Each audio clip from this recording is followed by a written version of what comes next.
Failing to confront my best friend's wife made me want to take my life. A few days ago, I received world-shattering news. My only true friend took his own life after intoxicating himself with me. This news hit me like the sky was falling because he was my savior and my bromance. He may have seemed like an ordinary guy, a background character, but he always provided me with the most honest and helpful advice, solely focused on my well-being.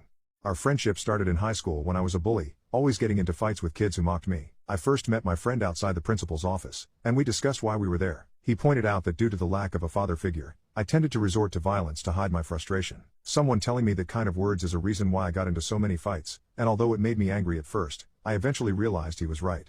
He said those words without any mockery or sympathy. He was different than others. We started talking more after that, and I found myself relying on him more than my own mother. Whenever I reached out to him, he would always provide the most honest advice and point out my flaws without any filters or sympathy. He gradually changed me for the better, and I realized I needed someone as honest as him to help me grow. Years went by, and I graduated from high school barely and started working in construction while my friend attends college. He was smarter than me and chose a different path, but we always hung out, and I continued to rely on him for various problems. He never turned me down and always provided the best advice. Things were going well for me. I got promoted, had a stable income, a nice house, and a modest car. Then, a disruptive force entered our lives in the form of my friend's girlfriend, a seemingly nice girl. For my friend, who had no luck in romance, she appeared to be a lucky find. At first, I was happy for him, but as time went by, he dropped out of college and took on different jobs. Later, I discovered that she had convinced him to work and pay for her college tuition after promising him to pay his college after graduating and starting to earn. I wanted to tell him how absurd that was, but he was happy to support someone he loved. After all, he was the smarter one between the two of us, so I left decision to him and tried to help him as much as I could. After she graduated from college, she looked for a job but gave up after only 6 months. She spent another year doing nothing but spending money on clothes, bags, and other things while my friend worked his butt off in the minefield. He had a schedule of 14 days on and 14 days off, but on his days off, he worked as a car detailer. My patience was wearing thin, and one day I called my friend to tell him that it wasn't fair for him to pay for her college tuition while she refused to work. Before the conversation could continue, he told me that his girlfriend was 6 weeks pregnant and they were planning a wedding. I was shocked to hear this, but he was so thrilled to become a father that I swallowed my words and congratulated him. 4 years went by, and my friend had a daughter. He was happier than ever before. Then, that nightmarish day arrived. After work, I received a call from my friend asking me to meet up. I was always happy to see him, so I immediately agreed. We met up, opened a few bottles, and talked about the usual things. But he was different. Looking back now, I realized that the light in his eyes was gone. I didn't notice it at the time, and I might never forgive myself for that. Night fell, and he insisted on going home alone. I made the big mistake of letting him go. That night, I lost my friend. Apparently, his wife was having an affair, and even their child wasn't his. During an argument, she revealed this to him because he refused her request to buy a new car. I had always suspected something was off because the child didn't resemble him, but how could I say anything when my friend loved his daughter so much? After hearing the truth, my friend lost his will to live and came to see me one last time. I learned this from a message he left before he ended his own life. I attended his funeral today, but none of his family was present. He had been an abandoned child, and the only people there were his wife's friends and family beside me. They spoke about how my friend had selfishly taken his own life, leaving his wife and child behind, and how he had failed as a husband and father. Everyone comforted his wife. I wanted to burn the ground down with all those people inside, but I restrained myself out of respect for my friend. Then, I reached my breaking point. I couldn't bear hearing everyone say that my friend was a bad person when it was actually his wife who deserved criticism. I stepped outside to take a breath, and when I returned, I overheard his wife talking with his friends. She described him as useless, always absent, and leaving her to raise their child alone. She even insinuated that he might have had an affair while working at the mine. I couldn't contain my anger any longer. I exploded, grabbed her, dragged her to the middle of the room, and shouted the facts. I made it clear that he had paid for her college tuition, sacrificing his own dreams, and he had worked tirelessly to provide for their child while she showed no gratitude. In my rage, I said she should be the one in the coffin. I acted like an animal, tears pouring uncontrollably from my eyes, spitting words in anger. I just wanted to join my friend in death. But then I saw the child crying in the corner of my eye, the girl my friend loved so much, even though she wasn't his biological daughter.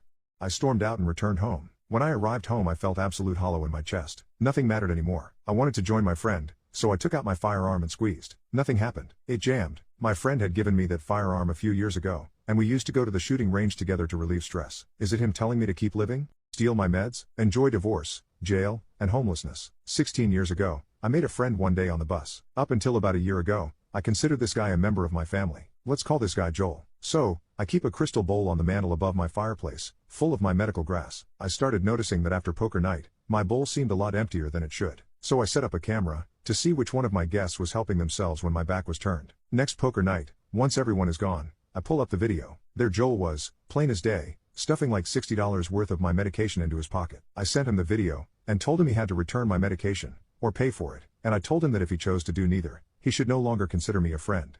He denied it. Even with the video staring him in the face, he said he hadn't taken anything. He even had the nerve to act offended by the fact that I accused him. So I decided to ruin his life. Over the years, he had told me a lot of things he didn't want his wife to know. Affairs, shady stuff he did with their joint funds, substance issues, terrible things he said about her, her mother, and her sister.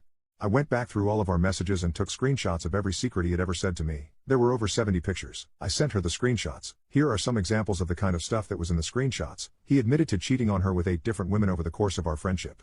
Taking money they were saving for a car, and using it to buy hardcore substances. The fact that he was continuing to abuse substances, after he promised her he was clean and sober. Some of the things he said about her and her family. She's a vile, disgusting woman, and the reason they never do the deed is that he can't stand the smell. He also said he was pretty sure she was forcing herself onto her niece. He said that all of her friends only pretend to like her so they can buy substances off her. He said he wanted to get one of his side chicks pregnant, because he'd always resented his wife for being infertile. The wife's sister is insane according to him. Her sister abuses her kids. This is not true, but he said it. Her sister is faking her autoimmune disease for attention. Her mom is a lazy cow who doesn't actually need to be in a wheelchair. She just likes not having to stand up or bathe herself. She filed for divorce, and reported him to the police for the substances he had in their house. While he was doing his 8 months in jail for the grass he stole from me, his boss filled his position, and he lost his job. His now ex-wife won't let him in her house. Now he lives in a car, and showers at truck stops. I found out about the aftermath in parts. Some came from his ex-wife. She told me about the divorce, kicking him out, and getting him arrested. Caused the death of my abusive stepdad. When I was 9, my mom met a man who for the sake of the story we'll call Jay. Jay was an unremarkable man. He was a chef and he was from New York, living in South Philadelphia at the time. My mom, being emotionally unstable, decided to give him a try after lots of past relationships not working out. And I feel it is a good time to mention my dad passed from substance use. So my mom was desperate for someone to be that guy who is good for her and me. She gives Jay a chance, and out of nowhere Jay has cancer. Came out of the blue, and my mom's heartstrings were pulled by him and she was attached to him for good. I was 9 at the time, so of course I was a stupid kid who never thought my mom could be wrong. Well, I didn't notice her getting black eyes, but my grandfather did. So one day at a corner store in my neighborhood he decided to go Iron Mike on Jay. He was stuck on the couch for days, and looking back it brings a smile to my face. But he convinced my mom that my grandmother manipulated my grandfather to hurt him, so we have to move. After an intervention was held, my mom had decided to move. We packed our things in our van and I held my 90-pound Rottweiler on my lap and we moved to Florida. I'm gonna admit, life kinda sucked here. For 5 years I was stuck in such a dumpster fire of a state with no family support. My mom was abused daily and I was mostly mentally abused. I also lost my great-grandmother at this time, and I wanted to go back to Philly for the funeral, but Jay said no. Eventually in 2021 my mom left Jay, and then the worst night of my life happened. I was still in Florida and I went trick-or-treating with a younger friend. At this point in time my mom was paying for Jay's new apartment because she just wanted him gone. Well, he broke into our apartment, took my puppy for a walk and smashed everything. My mom decided instead of calling the police she would confront him with me alone. So we went, and as a precaution my mom had a knife on her. We went, and when we got there was a girl with Jay. A fight ensued and I called 911. I also smacked Jay up. Unfortunately my mom couldn't see that and thought Jay was winning, so she used her knife to injure his arm. So when police showed up they gave a good look at my mom with choke marks from the fight, and arrested her for assault and breaking and entering. Well, the trial came and went. My mother is off the hook, but she will be a felon until the completion of a program. So we left him in Florida and decided to move back north to New Jersey. My mom breaking up with Jay was due to me because I pushed hard for it. Life continues. But November comes around and I received news that made me burst out in laughter. Jay's sister came forward and told us that he took his life in his truck. I even read his last note and everything. I ruined his relationship with my mom and karma came back.